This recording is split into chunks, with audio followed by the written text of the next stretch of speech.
तो भाई हाथ से हाथ जोड़ो, बूढ़ों को नहीं भूलेंगे, बड़े बुजुर्गों को। हमारे बुजुर्ग हैं, देश में सबसे ज्यादा पेंशन हरियाणा में थी जब कांग्रेस की सरकार थी, हुड्डा सरकार थी। और दोबारा से आपके आशीर्वाद से मौका मिलेगा तो हाथ से हाथ जोड़ो, बड़े बुजुर्गों को 6000 देश में सबसे ज्यादा पेंशन से जोड़ो, हाथ से हाथ जोड़ो, हाथ से हाथ जोड़ो। यानी कि गरीब आवास योजना के मकान से जोड़ो, हाथ से हाथ जोड़ो। जो स्कीम इन्होंने बंद करने का काम किया, हाथ से हाथ जोड़ो। यानी कि नौजवान को रोजगार से जोड़ो। 2 लाख जो नौकरी खत्म कर दी ने सरकारी नौकरी, उन नौकरियों को बहाल भी करेंगे। और हरियाणा में दोबारा से निवेश का रास्ता बनेगा। हरियाणा दोबारा से आगे भविष्य की योजनाबद्ध प्लानिंग के तहत, ताकि हरियाणा देश में दिल्ली के 3 तरफ हम बैठे हैं। निवेश ऐसा होना चाहिए कि दिल्ली के 3 तरफ बैठने का हमें फायदा मिले, हमारी अगली पीढ़ियों को फायदा मिला, छत्तीस बिरादरी की अगली पीढ़ियों को फायदा मिले, उनको उज्जवल भविष्य। आपको याद होगा एक ये भी सर्वे कराया था मैंने, ये इसका भी सर्वे कराया था। हाईवे तो पास कराया था, नेशनल हाईवे। जो नेशनल हाईवे इन्होंने जो है आगे से आगे भीड़ा कर दिया, जो 4 लेन नेशनल हाईवे अपना झज्जर से दादरी होके और लोहारू राजस्थान बॉर्डर तक। और भाई साथ में आपको याद होगा रेल की लाइन का भी सर्वे कराया था। तो भाई हाथ से हाथ जोड़ो, क्योंकि रेल की लाइन का इसलिए सर्वे कराया था कि भाई ये जो जब तक रेल की लाइन सीधी जाएगी झज्जर से सीधा, भाई हाथ से हाथ जोड़ो, दादरी को झज्जर से और झज्जर को दिल्ली से जोड़ो, सीधी रेल की लाइन से जोड़ो, ये हाथ से हाथ जोड़ो। समय आ गया तो विकास का पहिया फिर घूमना चाहिए, हरियाणा विकास की तरफ आगे बढ़ना चाहिए, ये हमारा संकल्प है। एकत्रित हुए और एक ऐसे समय में एकत्रित हुए जब लोकसभा चुनाव में 1 साल का समय बाकी है और उम्मीद लगाई जा रही है। अभी जो केंद्रीय गृह मंत्री अमित शाह आए थे, उन्होंने भी ये जो है स्वीकार करना पड़ा कि शायद लोकसभा के साथ इस बार विधानसभा हो जाए, इसलिए तैयारी रखो। उनको कहना पड़ा कि उनको पता है कि क्या बनने वाली है आने वाले चुनाव में। तो यानी कि 1 साल का समय बचा है। ऐसे समय पे हम आज यहाँ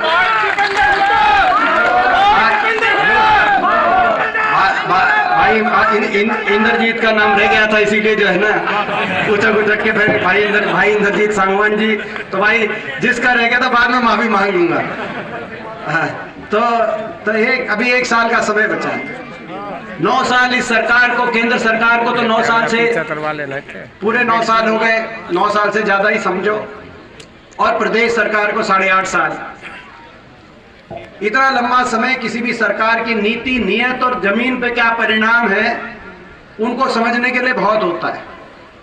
9 साल में ये जो खट्टर रूपी सरकार है और खट्टर दुष्यंत रूपी सरकार दूसरे रूप में जो आई है, इस सरकार ने हरियाणा को विकास की पटरी से उतारने का काम किया है।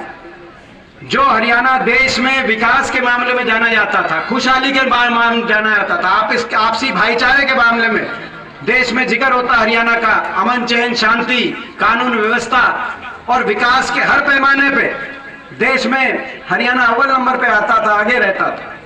2014 से हम ज्यादा पुरानी बात नहीं, जो है 14 से पहले उठा के देखें तो प्रति व्यक्ति आय में हम नंबर 1 थे, प्रति व्यक्ति निवेश में नंबर 1 थे, कृषि उत्पादकता में नंबर 1 थे हरियाणा, खेल खिलाड़ियों के मान सम्मान में हरियाणा देश में नंबर 1 माना जाता था। आज वही प्रदेश विकास में तो पिछड़ गया है, लेकिन बेरोजगारी में देश में नंबर 1 पे इस सरकार की नीतियों की वजह से हरियाणा के युवा को खड़ा करने का काम किया है। बेरोजगारी में आज देश में नंबर 1, क्योंकि निवेश हुआ नहीं, कोई फैक्ट्रियां आई नहीं, ना कोई थर्मल का कारखाना लगा, ना कोई यूनिवर्सिटी सरकार में नहीं बनी, ना कोई औद्योगिक क्षेत्र बना प्राइवेट के अंदर, ना कोई फैक्ट्री लगी।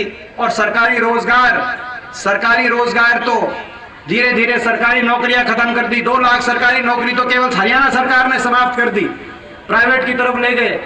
और जो 9 भर्तियां निकली भी, उसमें एक के बाद एक भर्ती घोटाले, एचपीएससी और एसएससी के दफ्तरों में करोड़ों रुपए की बरामदगी हुई। इतने पेपर लीक घोटाले जितने पूरे देश में नहीं, इतने अकेले हरियाणा के अंदर हुए।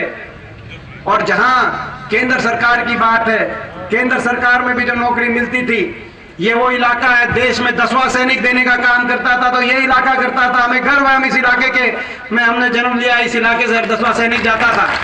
लेकिन और यही बात अभी अमित शाह आए थे, उन्होंने कही कि हरियाणा में आया हूं, मैं नमन करता हूं, हर 10वां सैनिक देश का हरियाणा से है। मगर आगे क्या होगा, आपने क्या क्या किया, आपने क्या फैसला, आगे होगा कि नहीं होगा? अमित शाह जी, इस बात का भी आप जवाब दो। 5,500 की पक्की भर्ती होती थी हरियाणा से हर साल 2018 तक।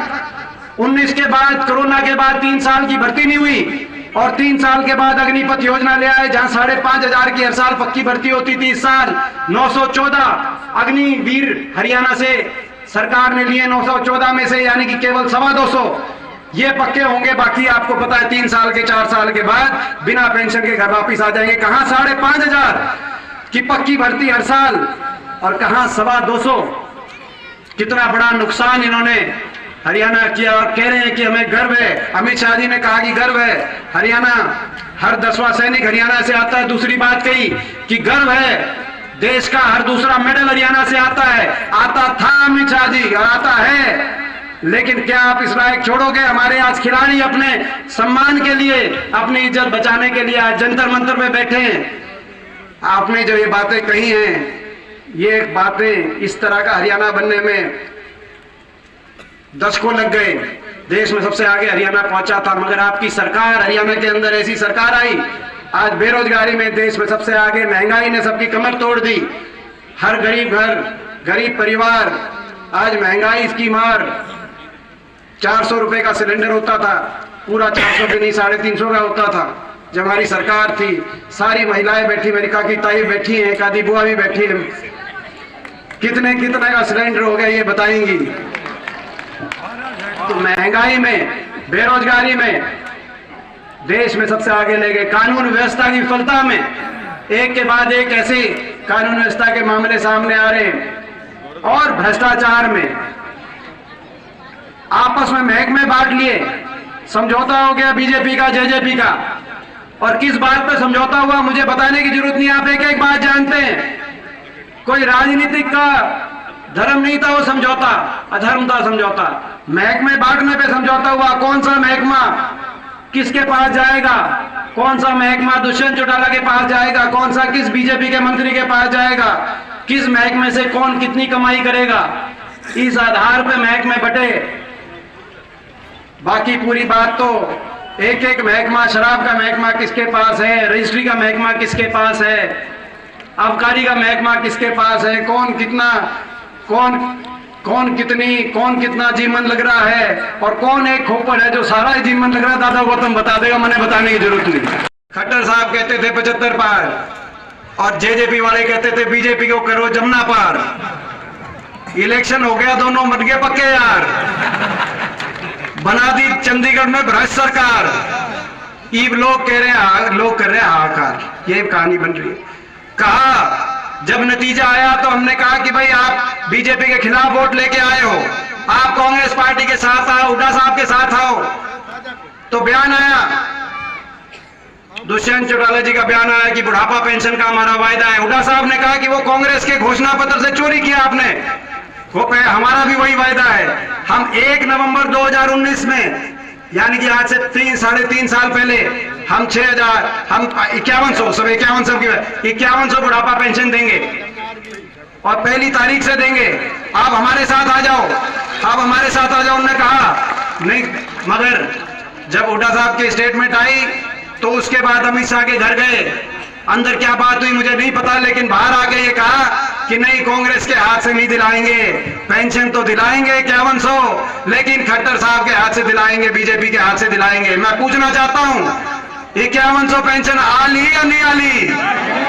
आओ आगे नहीं आओ है, और कार्टून और लग रहे हैं। जीत गए, आखिरी में करेंगे, आखिरी में ये जो है आखिरी में भी करेंगे कि नहीं करेंगे, लेकिन भाई ये आपको और हमको जो है बेवकूफ मानते हैं आखिर में कि भाई जनता को। मगर तो भाई हाथ से हाथ जोड़ो, बूढ़ों को नहीं भूलेंगे, बड़े बुजुर्गों को। हमारे बुजुर्ग हैं, देश में सबसे ज्यादा पेंशन हरियाणा